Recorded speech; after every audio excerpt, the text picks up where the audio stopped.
Sir, हम अभी गोलमेज की बात कर रहे थे 31-32 की भी बात कर रहे थे और अभी आपने कहा कि बहुजन समाज पार्टी को अपना दल ना माने या बहन मायावती जी को अपना नेता ना माने।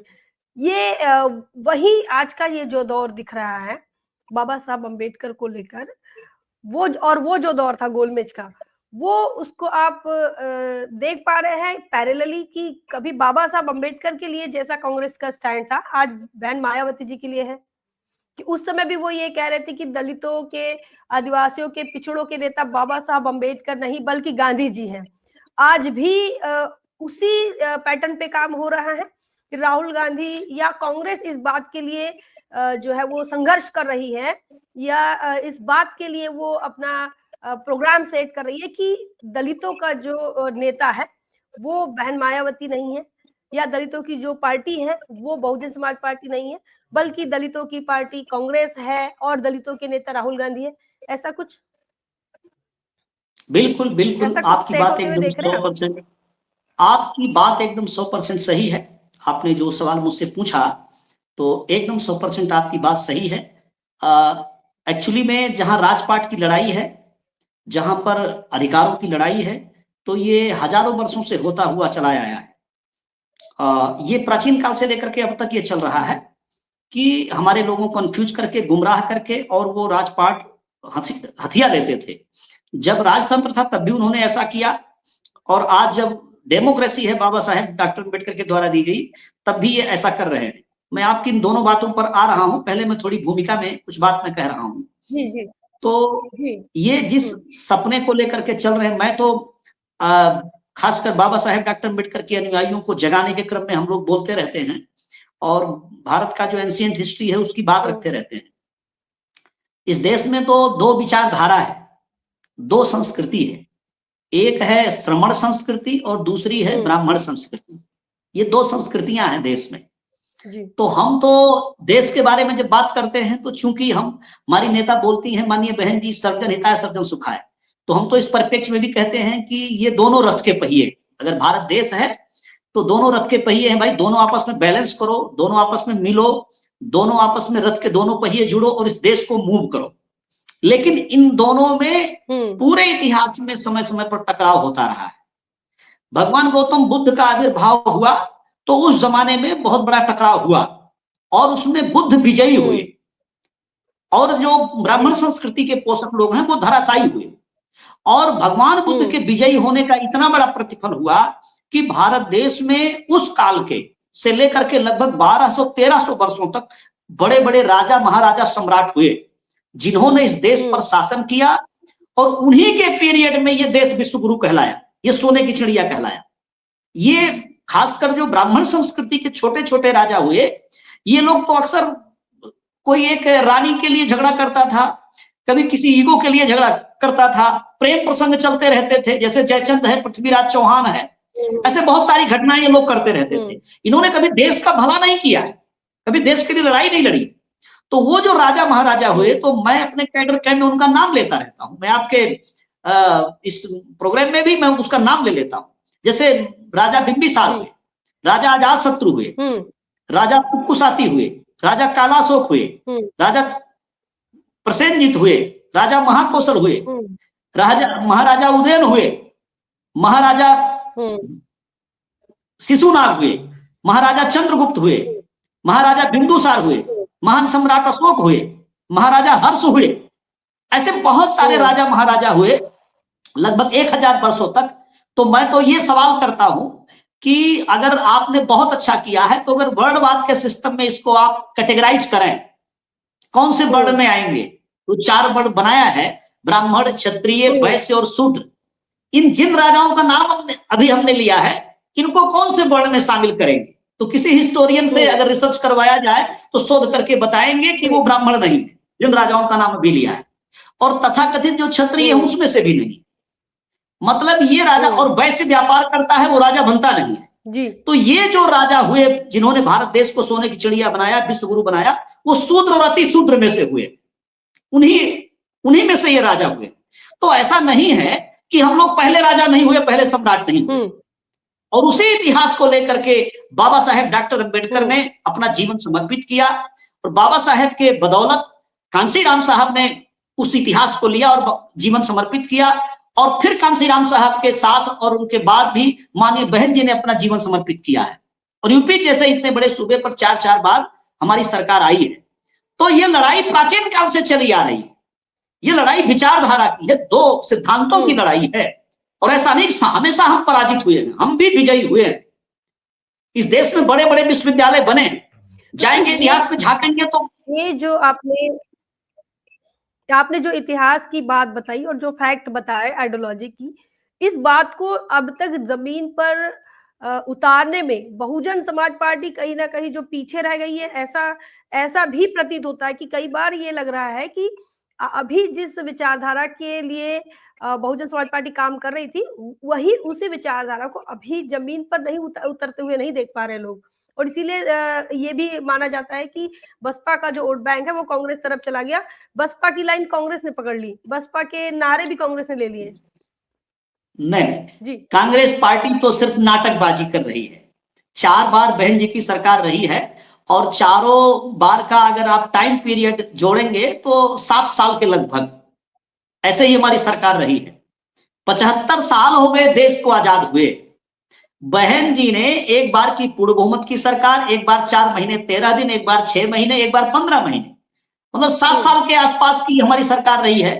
इन 75 वर्षों में बहन जी ने 7 वर्ष में जो काम किया है यूपी जैसे सूबे में, साक्षी रहेगा इतिहास में। ये जो मैंने जिन संतों गुरुओं महापुरुषों का या महाराजाओं का नाम लिया है और बुद्ध के सिद्धांतों का जो अभी आपके सामने थोड़ा विवरण रखा है, अरे उसी सम्राट अशोक के भारत को बनाने के लिए कांशीराम साहब से कभी पूछा था लोगों ने कि आपके सपनों का भारत कैसा होगा, तो साहब कांशीराम ने कहा था कि मेरे सपनों का भारत वो सम्राट अशोक का भारत है। और फिर जब बहन जी मुख्यमंत्री बनी तो साहब ने वो सम्राट अशोक के भारत को, उस प्राचीन भारत को बनाने का निर्देश दिया, और बहन जी ने उसको एक हद तक पूरा किया।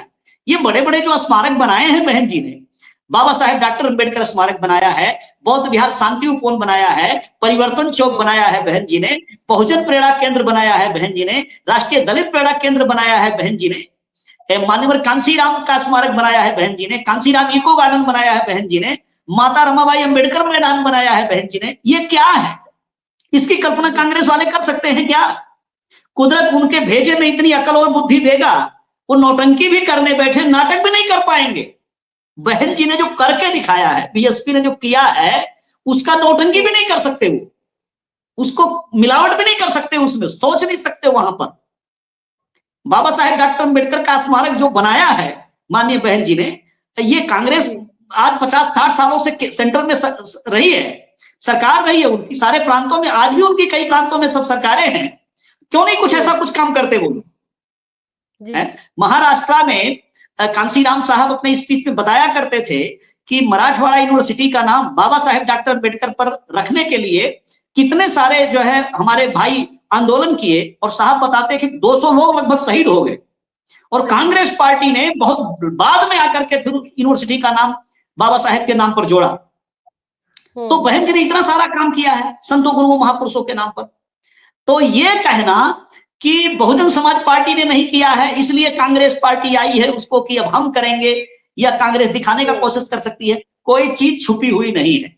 हम तो लड़ाई तब लड़े, 1984 में लड़े, हम 90 में लड़े लड़ाई, हम 2000 में लड़े लड़ाई, अभी तो बहुत कुछ हो चुका है दिखाने के लिए, बताने के लिए।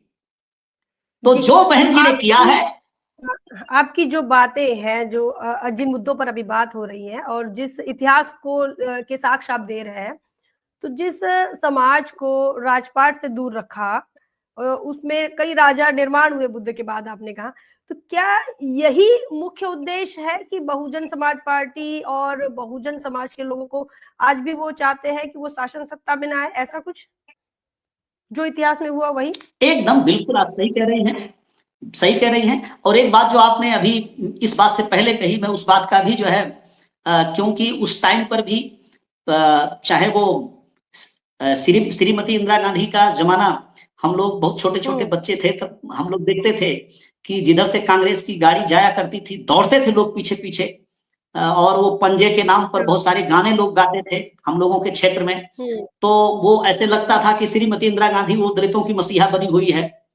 और ये इंदिरा गांधी के जमाने की बात है। और जब वो गांधी बाबा का जमाना था तो गांधी बाबा भी यही नौटंकी किया कि इस देश के जो डिप्राइव लोग हैं, दबे कुचले लोग हैं, उनका नेता मैं हूं। तो सेम वही नाटक नौटंकी आज राहुल गांधी और प्रियंका गांधी कर रही है, कोशिश कर रहे हैं। हमारे लोगों को इतना इन्होंने ललुआ समझा हुआ है, हमारे लोगों को इतना कम बुद्धि का समझ रहे हैं कि आज देश के आजाद हुए 75 साल हो गया। अरे आपने तब बेवकूफ बनाया जब बाबा साहेब के अनुयायी नहीं थे हम जैसे आप जैसे लोग, जब माननीय कांशीराम साहब ने बीएसपी नहीं बनाई थी, जब माननीय बहन जी ने इतने बड़े सूबे में शासन करके ये सब स्थापित नहीं किया था, तब हमारे समाज को आप कंफ्यूज कर ले गए और फर्जी नेता आप बन गए और वोट ले लिया आपने। जगजीवन बाबू या जगजीवन राम जी को खड़ा करके और दूसरे महाराष्ट्र के कुछ नेताओं को खड़ा करके आपने गुमराह किया। अब आपकी दाल गलने वाली नहीं है। आपने 2024 में संविधान के नाम पर हेरा फेरी कर लिया। अब आप बाबा साहेब डॉक्टर अम्बेडकर के पैरों पर जाके सर पटको, अपना सर फोड़ लो। लोग कंफ्यूज होने वाले नहीं हैं। आपको सनक चढ़ी हुई है कि जो है अब हम बहुजन समाज पार्टी के वोट बैंक को हम जो है पूरा हथिया लेंगे, हम नाटक नौटंकी करके। तो अब जाओ आप बाबा साहेब के। खैर इस मामले में एक बात बड़ी गौरवपूर्ण है और हमें तो देख रहे हैं हमारे लोग बड़ी खुशी मना रहे हैं कि जिन बाबा साहेब डॉक्टर अम्बेडकर का नाम लेने पर बड़े चुपके से, वो 90 का दशक 80 का दशक जो था, हमारे कार्यकर्ता झंडा चुपके से लेकर जाते थे, जेब में रखकर ले जाते थे कि रास्ते में कोई पकड़ के दो थप्पड़ मार देगा। और जहां साहब का प्रोग्राम होता था, रैली होती थी, वहां झंडा निकालते थे और लाठी में लगाते थे और फिर वो वहां पर जय भीम बोलते थे। मतलब जय भीम बोलने पर गोलियां तक चली हैं। बीएसपी बनने के बाद जय भीम बोलने पर गोलियां चली हैं, लाठियां चली हैं जय भीम बोलने पर। और आज वही जय भीम वो प्रियंका गांधी को सुन रहे हैं कि जय जय जय जय जय भीम वो चीख रही हैं, बोल रही है। तो ये खैर ये परिवर्तन तो हुआ और ये परिवर्तन का श्रेय अगर इस देश में किसी को जाता है तो वो साहब कांशीराम को जाता है, माननीय बहन जी को जाता है, बीएसपी को जाता है और बीएसपी के लाखों कार्यकर्ताओं को जाता है, जिन्होंने बाबा साहेब डॉक्टर अम्बेडकर का प्रचार करके, जय भीम बोलकर, बुलवा करके आज इनको बाध्य कर दिया, आज इनको चरणों में लाके झुका दिया कि खुद ये जय भीम बोल रहे हैं। हमारे जय भीम बोलने पर जो थप्पड़ मारा करते थे, आज वो हमसे आगे आगे जय भीम बोल रहे हैं। तो ये तो परिवर्तन हुआ है, ये बाबा साहेब की फिलॉसफी लागू हुई। जी जी, क्या प्लान है आपका 24 दिसंबर का? 24 दिसंबर को जैसा माननीय बहन जी ने आदेश किया है, 24 दिसंबर को माननीय बहन जी ने आदेश किया है, पूरे देश में तैयारी चल रही है। ऐसे मैं अभी झारखंड में काम देख रहा हूं, 24 जिले हैं। हेलो, तो मैं सर आवाज सुन पा रहे हैं? हाँ, आपकी आवाज तो आ रही है।